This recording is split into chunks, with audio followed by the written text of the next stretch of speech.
All right, well, he's one of the more accomplished Brazilian Jiu-Jitsu practitioners in this division, DC, and I know how many chokes you have in your arsenal. Offensive Jiu-Jitsu, defensive Jiu-Jitsu, doesn't get much better than this guy. It doesn't get as high level in terms of Jiu-Jitsu knowledge. He knows in every exchange that he's the guy that's processing things at a different level. From the armbar submissions that he has shown in the octagon to the beautiful guillotine chokes that he does over and over again. And don't think that he won't roll for a knee bar and get a submission. Right. It's just constant danger when you're in the jiu-jitsu with this guy. And even the high-level wrestlers that he's fought have paused to try to take him down because of that patented guillotine. It's so truly a case of pick your poison with this Brazilian jiu-jitsu practitioner. Well, this is exciting here, DC. The founder of Jeet Kune Do, one of the founding fathers, really, of mixed martial arts, Bruce Lee, is back in a big spot here tonight. Bruce Lee is what every kid looked to when they thought about doing karate. Bruce Lee is the person that anyone looked at when they said, I want to be a fighter. It was the speed, it was the charisma, it was the approach of Bruce Lee that made him so special. And tonight, he's gonna look to show a new generation of fighters exactly how it's supposed to be done. And if you hear the phrase, drillers make killers, right? I mean, that was Bruce Lee in a nutshell. He felt like practice would make perfect. Nobody trained as hard as the great Bruce Lee. Our tale of the tape for this welterweight fight. So a more than 5-year gap between these two fighters when it comes to the age, with big differences in height, but some differences in reach. All right, now for the official introductions, the veteran voice of the Octagon, Bruce Buffer. Ladies and gentlemen, this fight is 3 rounds in the UFC welterweight division. Introducing first, fighting out of the blue corner. This man is a jiu-jitsu fighter, making his professional debut here tonight. He stands 6 feet 3 inches tall, weighing in at 160 pounds. Fighting out of Las Vegas, Nevada, USA, Adams. And now introducing his opponent, fighting out of the red corner. This man is a mixed martial artist making his professional debut here tonight. He stands 5 feet 7 inches tall, weighing in at 170 pounds. Fighting out of Los Angeles, California, Bruce the Dragon Lee.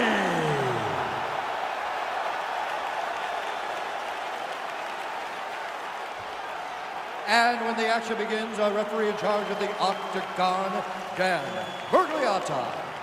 Dan Mergliotta, your referee. Ready? Ready? Dateline, Las Vegas, Nevada. This is the fight capital of the world with respect to anywhere else you want to go. If I'm a fighter, if I'm an athlete in combat sports, this is where I want to go. You want to fight in Vegas, and now this beautiful T-Mobile Arena is the backdrop for tonight's great UFC event. Wow! Well, perhaps a sign of things to come as he lands a kick there. Nice kick landed by the two. Continues to mix it up, going to the head, mixing in some body shots. There's the early takedown. Pretty evident, DC, that he wants to get this fight to the ground, and he was certainly able to do so there. He felt like he had a massive advantage in the wrestling, and if he attempted takedowns in the curve, let's see what he does from this position.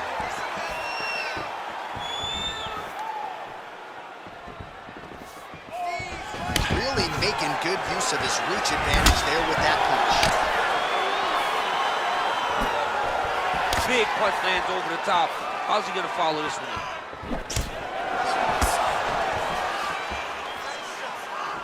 Oh! He needs to start looking to finish now because he's got his opponent hurt very bad. Trying to stay in this fight! Oh, how about the slam there? That one cannot feel good. Oh, he's got the knee on the belly. Could be trouble defensively. All right, so he's sort of turtled up here. Not great body language. Perhaps he's trying to bait him in a little bit. Oh, seamless transition to half guard there. He jumps on a headlock. We call this in wrestling just a headlock. And if you're not careful, you can get stuck in an arm triangle. Watch triangle, watch triangle. He's to push the arm to the side. Get his head against the mat. Now watch, as he goes to the finish, watch his chest go to the mat. He goes flat, all weight to his opponent. Oh, he might have got him with a choke. Wow. All right, right into side control here, DC. Biggest difference between half guard and side control? Well, side control to me feels like a little bit less control because now my legs aren't really doing anything anymore. Now I'm controlling you with my upper body. So I've got to be very, very aware. It's still advantageous, but it just seems a little more free-flowing than having something like a half guard. Oh, nice, nice. Oh, lands a stiff punch there, nice connection. Oh, nice lands. What a tricky head kick.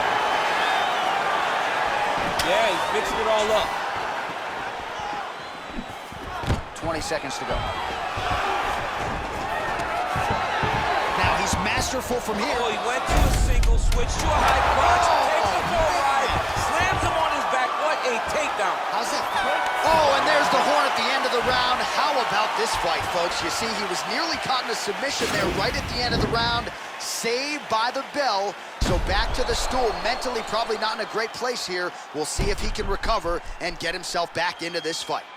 Well, I'm not sure the extent to which he has recovered, but we do see the end of the round. DC, talk us through the replay. Well, he's a tough guy. He's going to make it to the stool. He's going to survive unless you put him completely out of there. Unfortunately, he's in there with a guy that does have that ability.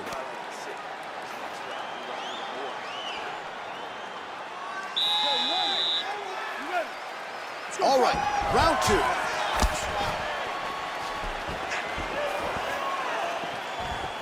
Beautiful punch. All right, so he's landed some good shots. You hate to be overly critical, but nothing really in terms of combinations tonight. Well, the jab has been looking great. How about jab, jab, right hand? Right. Because eventually you're going to have to put something on your opponent that's going to really make him pause. I believe the jab has been working so well, if he drops a big right hand after it, he may be able to finish his fight. Well, shades of Cormier against Dan Henderson back in the day just slammed his opponent to the ground. I mean, just slammed him, lifted him up, and now he has a headlock trying to pin his opponent's back down flat onto the mat. Look for him to transition to an arm triangle to try to chase the finish. Watch triangle, watch triangle. Nicely done. All right, he's got side control here, DC. You know, he's got a lot of different submissions in his arsenal once this fight gets to the ground.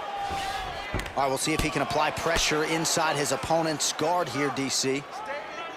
Oh, nice job here staying busy off of his back. Nice offense from the bottom. Back to the feet now.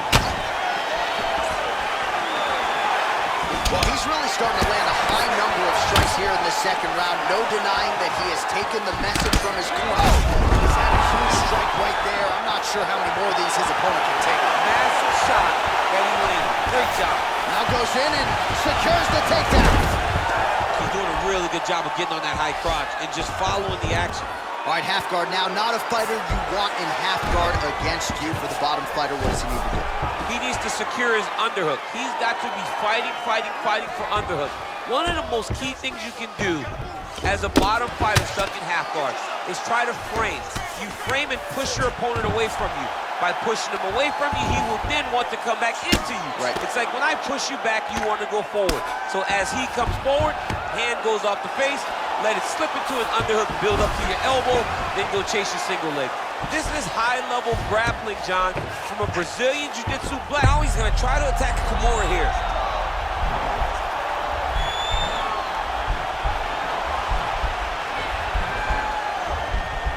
The Kimura is not the arm. It's the shoulder pressure that usually makes you tap.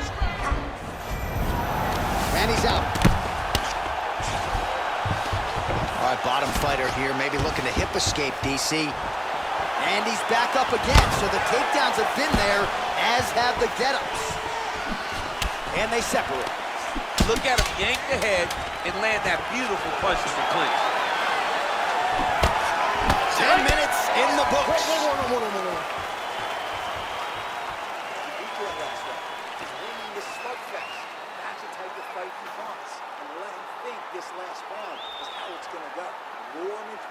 All right, so there's the end of the round, and on one side, thrill, on the other, agony after that knockdown. Yeah, he was able to really damage him with that big punch. You see the hands, the speed, how sharp he is, how technical he is. It allows him to land in spots where his opponent is winging punches. Great strike landed, great punch landed to put his opponent down. Final round, you ready? Third and final is underway.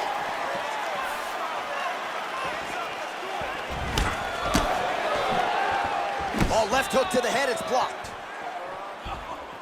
Oh, nice job to land the straight punch there. Must be nice to have that kind of reach advantage, DC. I know you can't necessarily relate. Oh, he lands another strike to the body.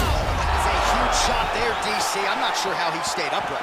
I mean, when you get hit with a shot like that, to stay standing shows and talk to your toughness. Oh, the ground and pound strikes continue to rain down. The opponent better move out of harm's way, or the referee's going to stop this. He better start to move, and when his opponent starts to posture, he needs to put his feet on the hip, push him away to try to escape this very, very dangerous position. Oh, he's got a choke.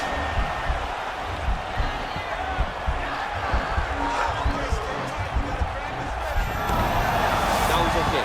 Now he can escape. Strong bottom work here, staying busy. Well, there are few things more fun to watch in mixed martial arts than these type of transitions and scrambles on the ground. High-level grappling can really be entertaining. Punches in bunches, and he hasn't really shown any signs of slowing down here tonight. I'm not sure how much more his opponent can take. Here's the kick, blocked by Lee. Nice. How about that shin? Oh, man, look at that. Picture perfect. Got to the leg, got to his position, got another beautiful takedown. All right, north-south position now, DC. We'll see how he chooses to advance from here. A lot of top pressure being applied here. Beautiful movement, hip work on the ground here, just outstanding with the transition. He is not staying in one place on the ground, and that's very important. Now look at him jumping in to try to get the finish. Man, this is some serious ground and pound here, DC. He's not just staying busy for the sake of staying busy. These strikes are doing damage. Oh yeah, no pity pat to this guy. This guy's trying to land, he's trying to land effective strikes. All right, he's very comfortable fighting off of his back, DC. Now looks like he's trying to hip escape. Yeah, he's trying to hip escape, or maybe look for a Kimura here.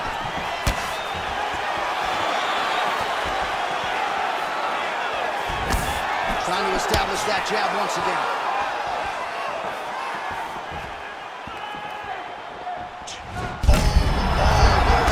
This fight's gonna be over, DC. What a great way of mixing up his attack. He didn't stay the course. He mixed it up. He went high when his opponent thought he was going low, and now he's got him hurt very badly. Final 10 seconds of the fight. They go the 15-minute distance. What a fight! All right, so as many expected, this fight goes the distance, but a lot of action in there, particularly when it comes to his offensive wrestling. I mean, he wrestled at a really high level tonight. He knew that his opponent was going to get back to his feet if he got taken down. But he was so committed to the takedown, to the pressure, to the grind, they say, that he was able to really wear him down and get the victory. All right, it looks like the official decision is in. Yes, here's Bruce Buff. Ladies and gentlemen, after 3 rounds, we go to the judges' scorecard for a decision. The judges score the contest 29-28, 30-27, 29-28, declaring the winner by unanimous decision,